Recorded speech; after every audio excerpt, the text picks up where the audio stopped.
好，我是江石文文。那么很高兴今天又可以和大家分享一种新的中药，这种中药呢叫棉花根。没错，它就是棉花的根啊。棉花呢是我们生活上常常要用到的，比如说这个衣服啊，这些纺织物，还有这个被子啊等等，这些很多都是用棉花做的啊。那么这个棉花根它具体有什么功效和作用呢？今天我们就一起来学习一下吧。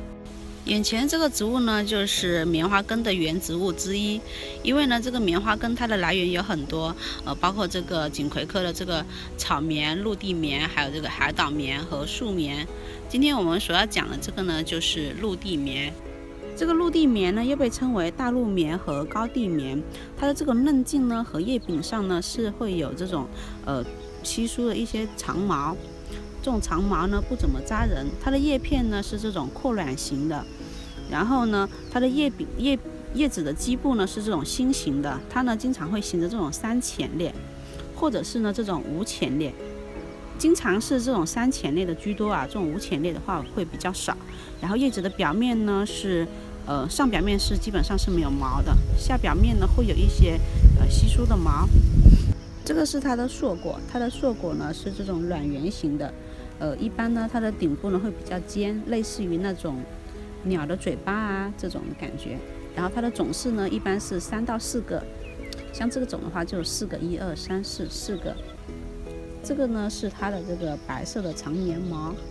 那么这个棉花根呢又被称为蜜根和土黄芪，它的性味是甘温的，它具有这个补气生阳以及这个止咳平喘的功效。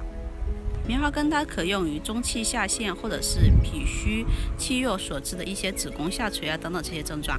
那么在湖北中草药志里面也有记载，用这个棉花根它来治疗这个月经不调这方面的一些疾病。一般呢用这个棉花根单味药来水煎服，或者是呢拿来敬酒服。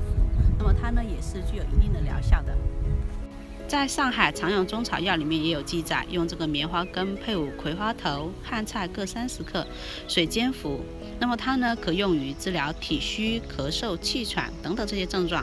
虽然棉花根它的功效不错，但是呢在现代的药理研究发现，这个棉花根它有一定的毒性，说这个棉花根它的溶液呢能够迅速的引起睾酮和肝、肾以及这个肌肉组织的损害，所以使用起来呢是十分的要小心和谨慎的。